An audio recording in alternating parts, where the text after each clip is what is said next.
ರಾಜ್ಯದ ಗಡಿಯಲ್ಲಿ ನಡೆಯಿತು ದೇಶದ ಅತಿ ದೊಡ್ಡ ದರೋಡೆ. ಬೆಳಗಾವಿ ಬಾರ್ಡರ್ನಲ್ಲಿ 400 ಕೋಟಿ ಲೂಟಿ. ರಿಯಲ್ ಎಸ್ಟೇಟ್ ಏಜೆಂಟ್ ಕಿಡ್ನಾಪ್, 45 ದಿನ ನರಕ. ಕಂತೆ ನೋಟು ಹೊರಟಿದ್ದಾದ್ರೂ ಎಲ್ಲಿಗೆ? ನಮಸ್ಕಾರ ಸ್ನೇಹಿತರೆ. ಸಿನಿಮಾಗಳಲ್ಲಿ ನೋಡಿದೀವಿ ಕಂತೆ ನೋಟು, ಚೇಸಿಂಗ್, ಫೈಟಿಂಗ್, ದರೋಡೆ. ಆದ್ರೆ ರಿಯಲ್ ಲೈಫ್ ನಲ್ಲಿ ಇಂಥದ್ದು ನಡೆಯೋಕೆ ಸಾಧ್ಯನಾ? ರಾಜ್ಯದ ಗಡಿಯಲ್ಲಿ ಅಂಥದ್ದೊಂದು ರೋಚಕ ದರೋಡೆ ನಡೆದಿದೆ.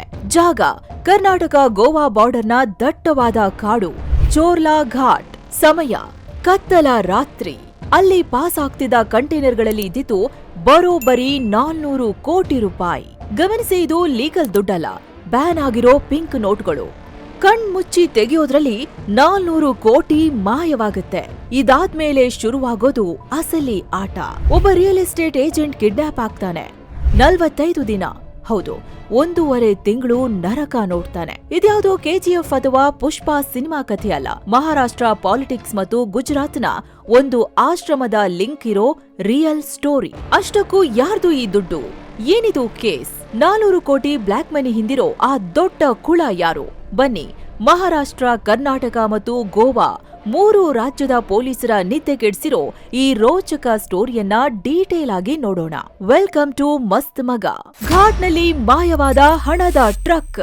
ಸ್ನೇಹಿತರೆ, ಕತೆ ಶುರುವಾಗೋದು ಅಕ್ಟೋಬರ್ 2025ರಲ್ಲಿ. ಜಾಗ ನಮ್ಮ ಬೆಳಗಾವಿ ಜಿಲ್ಲೆಯ ಖಾನಾಪುರ ತಾಲೂಕಿನ ಚೋರ್ಲಾ ಘಾಟ್. ನಿಮ್ಗೆ ಗೊತ್ತಿರಬಹುದು, ಈ ಚೋರ್ಲಾ ಘಾಟ್ ಅಂದ್ರೆ ಸಾಮಾನ್ಯ ಜಾಗ ಅಲ್ಲ.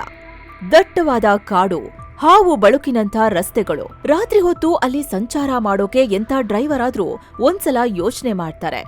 ಅಂಥದ್ರಲ್ಲಿ ಅಕ್ಟೋಬರ್ ತಿಂಗಳ ಒಂದು ಕತ್ತಲ ರಾತ್ರಿ ಗೋವಾದಿಂದ ಮಹಾರಾಷ್ಟ್ರದ ಕಡೆಗೆ ಕೆಲವು ಕಂಟೈನರ್ ಲಾರಿಗಳು ಹೊರಡ್ತವೆ. ಮೇಲ್ನೋಟಕ್ಕೆ ಇದು ಸಾಧಾರಣ ಲಾರಿಗಳ ತರ ಕಾಣ್ತಿತ್ತು.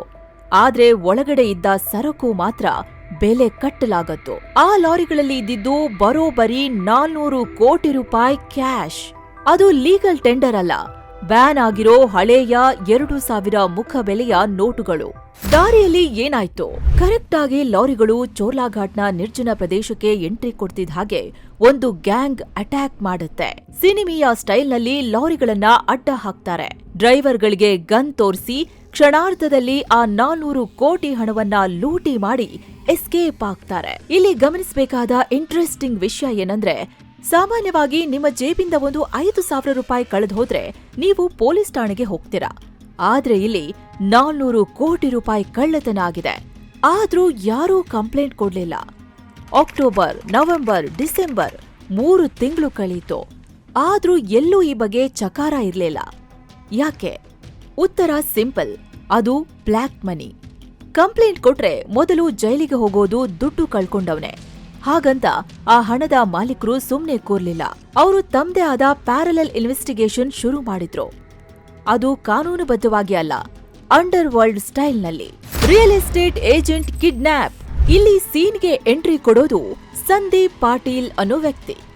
ಇವರಿಂದಲೇ ಈಗ ಕೇಸ್ ಬಯಲಾಗಿರೋದು. ಇವರು ಮಹಾರಾಷ್ಟ್ರದ ನಾಶಿಕ್ನಲ್ಲಿ ರಿಯಲ್ ಎಸ್ಟೇಟ್ ಏಜೆಂಟ್. ಹಣ ಕಳೆದುಕೊಂಡ ಆ ಬಿಗ್ ಬಾಸ್ಗಳು ಅಥವಾ ಆ ಬಿಲ್ಡರ್ ಲಾಬಿ ಇತ್ತಲ್ಲ, ಅವರ ಕಣ್ಣು ಬಿದ್ದಿತು ಈ ಸಂದೀಪ್ ಪಾಟೀಲ್ ಮೇಲೆ. ನಮ್ಮ ಹಣ ಸಾಗಿಸೋ ರೂಟ್ ಮ್ಯಾಪ್ ಲೀಕ್ ಮಾಡಿದ್ದೆ ಇವನೇ ಆ ಹಣವನ್ನ ಹೊಡೆದಿರಬೇಕು ಅನ್ನೋದು ಅವರ ಅನುಮಾನ. ಅದು ಅಕ್ಟೋಬರ್ ಕೊನೆಯ ವಾರ ಇರಬಹುದು. ನಾಸಿಕ್ನ ಘೋಟಿ ಅನ್ನೋ ಏರಿಯಾದಲ್ಲಿ ಸಂದೀಪ್ ಪಾಟೀಲ್ನನ್ನ ಒಂದು ಮೀಟಿಂಗ್ ಅಂತ ಕರೀತಾರೆ. ಮಾತುಕತೆ ನೆಪದಲ್ಲಿ ಕರೆದವರು ಅಲ್ಲಿಂದ ಅವರನ್ನ ಗನ್ ಪಾಯಿಂಟ್ ನಲ್ಲಿ ಕಿಡ್ನಾಪ್ ಮಾಡ್ತಾರೆ. ಅಲ್ಲಿಂದ ಶುರುವಾಗುತ್ತೆ ನರಕ. ಒಂದಲ್ಲ ಎರಡಲ್ಲ ಸ್ನೇಹಿತರೆ, ಬರೋಬ್ಬರಿ 1.5 ತಿಂಗಳು, ಹೌದು ಸುಮಾರು 45 ದಿನಗಳ ಕಾಲ ಸಂದೀಪ್ ಪಾಟೀಲ್ನನ್ನ ಕೂಡಿ ಹಾಕ್ತಾರೆ. ಬೇರೆ ಬೇರೆ ಫಾರ್ಮ್ ಹೌಸ್ಗಳು, ಅಜ್ಞಾತ ಸ್ಥಳಗಳಿಗೆ ಶಿಫ್ಟ್ ಮಾಡ್ತಾರೆ. ಪೊಲೀಸ್ FIR ಪ್ರಕಾರ ಆತನ ಮೇಲೆ ನಡೆದ ಟಾರ್ಚರ್ ಅಷ್ಟಿಷ್ಟಲ್ಲ. ದುಡ್ಡು ಎಲ್ಲಿದೆ ಹೇಳು ಅಂತ ಹಿಗ್ಗಾಮುಗ್ಗಾ ಥಳಿಸಿದ್ದಾರೆ. ಕೆಲವೊಂದು ಮೂಲಗಳ ಪ್ರಕಾರ ಕರೆಂಟ್ ಶಾಕ್ ಕೊಡೋ ಬೆದರಿಕೆ, ಪ್ರಾಣ ಬೆದರಿಕೆ ಎಲ್ಲವನ್ನ ಹಾಕಿದ್ದಾರೆ. ಆದ್ರೆ ಸಂದೀಪ್ ಪಾಟೀಲ್ ಹತ್ರ ನಿಜವಾಗ್ಲೂ ದುಡ್ಡು ಇತ್ತ ಅಥವಾ ಸುಮ್ನೆ ಅನುಮಾನದ ಮೇಲೆ ಇವರನ್ನ ಟಾರ್ಗೆಟ್ ಮಾಡಿದ್ರ? ಅದು ತನಿಖೆಯಿಂದ ಗೊತ್ತಾಗ್ಬೇಕು. ಕೊನೆಗೆ ಜನವರಿ 2026ರ ಹೊತ್ತಿಗೆ ಹೇಗೋ ಈ ನರಕದಿಂದ ಸಂದೀಪ್ ಪಾಟೀಲ್ ಹೊರ ಬರ್ತಾರೆ. ರಿಲೀಸ್ ಆದ್ಮೇಲೆ ಅವರು ಸುಮ್ನೆ ಕೂರ್ಲಿಲ್ಲ. ಹೋಗಿ ನಾಶಿಕ್ ರೂರಲ್ ಪೊಲೀಸರಿಗೆ ಕಂಪ್ಲೇಂಟ್ ಕೊಡ್ತಾರೆ. ಆಗ ಇಡೀ ಜಗತ್ತಿಗೆ ಗೊತ್ತಾಗಿತ್ತು ಅಕ್ಟೋಬರ್ನಲ್ಲಿ ಚೋರ್ಲಾಘಾಟ್ನಲ್ಲಿ ಇಂಥದ್ದೊಂದು 400 ಕೋಟಿ ದರೋಡೆಯಾಗಿತ್ತು ಅಂತ. ಅಲ್ಲಿವರೆಗೂ ಇದು ಸೀಕ್ರೆಟ್ ಆಗೇ ಇತ್ತು. ಆಶ್ರಮಕ್ಕೆ ಹೊರಟಿದ್ದ 400 ಕೋಟಿ ಈಗ $1 ಮಿಲಿಯನ್ ಪ್ರಶ್ನೆ ಅಲ್ಲಲ್ಲ, 400 ಕೋಟಿ ರೂಪಾಯಿ ಪ್ರಶ್ನೆ. ಈ ಹಣ ಎಲ್ಲಿಗೆ ಹೋಗ್ತಿತ್ತು? ಯಾಕೆ ಹಳೆಯ ನೋಟ್ಗಳನ್ನ ಅಷ್ಟು ರಿಸ್ಕ್ ತಗೊಂಡು ಸಾಗಿಸ್ತಾ ಇದ್ರು? ಇಲ್ಲಿ ತನಿಖಾ ಸಂಸ್ಥೆಗಳಿಗೆ ಸಿಕ್ಕಿರೋ ಸ್ಫೋಟಕ ಮಾಹಿತಿ ಗುಜರಾತ್ ಆಶ್ರಮ ಲಿಂಕ್. ಪೊಲೀಸ್ ಮೂಲಗಳ ಪ್ರಕಾರ ಮತ್ತು ಮಾಧ್ಯಮಗಳ ವರದಿ ಪ್ರಕಾರ ಈ ಹಣವನ್ನ ಮಹಾರಾಷ್ಟ್ರದಿಂದ ಗುಜರಾತ್ನ ಒಂದು ಪ್ರಮುಖ ಆಶ್ರಮಕ್ಕೆ ಶಿಫ್ಟ್ ಮಾಡಲಾಗ್ತಿತ್ತು. ಗುಜರಾತ್ ಅಂದ್ರೆ ದೈವಭೂಮಿ. ನೀವು ಫ್ಯಾಮಿಲಿ ಜೊತೆ ಮಹಾಕಾಳೇಶ್ವರ, ಸೋಮನಾಥ ಅಂತ 4 ಜ್ಯೋತಿರ್ಲಿಂಗ ದರ್ಶನ ಮಾಡ್ಬೇಕಾ? ಮಾರ್ಚ್ 8ಕ್ಕೆ 7 ಸ್ಯಾಂಡ್ಸ್ ಪ್ಯಾಕೇಜ್ ರೆಡಿ ಇದೆ.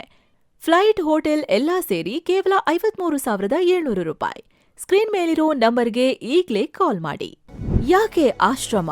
ನಿಮ್ಗೆ ಗೊತ್ತಿರಬಹುದು, ಕೆಲವೊಂದು ಸಂಸ್ಥೆಗಳಿಗೆ ಬರೋ ಡೊನೇಷನ್ ಹೆಸರಲ್ಲಿ ಬ್ಲ್ಯಾಕ್ ಮನಿ, ವೈಟ್ ಆಗೋ ದಂಧೆ ನಡೆಯುತ್ತೆ ಅನ್ನೋ ಆರೋಪಗಳು ಆಗಾಗ ಕೇಳಿ ಬರ್ತಾ ಇರುತ್ತೆ. ಇಲ್ಲಿ ಕೂಡ ಪ್ಲಾನ್ ಅದೇ ಇರೋ ಸಾಧ್ಯತೆ ಇದೆ. ಆಶ್ರಮಕ್ಕೆ ಡೊನೇಷನ್ ಅಥವಾ ಕಾಣಿಕೆ ರೂಪದಲ್ಲಿ ಹಳೆಯ ನೋಟು ಕೊಟ್ಟು ಅಲ್ಲಿಂದ ಕಮಿಷನ್ ಕಟ್ ಮಾಡ್ಕೊಂಡು ಹೊಸ ನೋಟ್ಗಳನ್ನ ಪಡೆಯೋ ಡೀಲ್ ಕುದುರಿಸಿರಬಹುದು.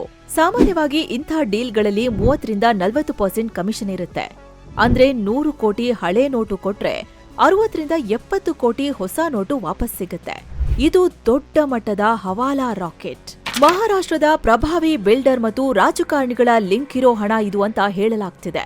ಮುಂಬರೋ ಸ್ಥಳೀಯ ಸಂಸ್ಥೆ ಚುನಾವಣೆಗಳಿಗೆ ಫಂಡಿಂಗ್ ಮಾಡೋಕೆ ಇಟ್ಟಿದ್ದ ಹಣ ಇದು ಅನ್ನೋ ಮಾತುಗಳು ಇವೆ. ಆದ್ರೆ ವಿಧಿಯಾಟ ನೋಡಿ, ವೈಟ್ ಮಾಡೋಕೆ ಹೊರಟಿದ್ದ ಬ್ಲ್ಯಾಕ್ ಮನಿ ಮಾರ್ಗ ಮಧ್ಯದಲ್ಲೇ ದರೋಡೆಕೋರರ ಪಾಲಾಯ್ತು. ಮಹಾರಾಷ್ಟ್ರ ಟು ಬೆಳಗಾವಿ ಎಸ್ಐಟಿ ಬೇಟೆ. ಈಗ ಮ್ಯಾಟರ್ ಸೀರಿಯಸ್ ಆಗಿದೆ. ಸಂದೀಪ್ ಪಾಟೀಲ್ ಕಂಪ್ಲೇಂಟ್ ಕೊಟ್ಟ ತಕ್ಷಣ ನಾಸಿಕ್ ಪೊಲೀಸರು ಆಕ್ಷನ್ಗೆ ಇಳಿದಿದ್ದಾರೆ. ಒಂದಲ್ಲ ಎರಡಲ್ಲ ಹಲವಾರು ಆರೋಪಿಗಳನ್ನ ಈಗಾಗಲೇ ಅರೆಸ್ಟ್ ಮಾಡಲಾಗಿದೆ.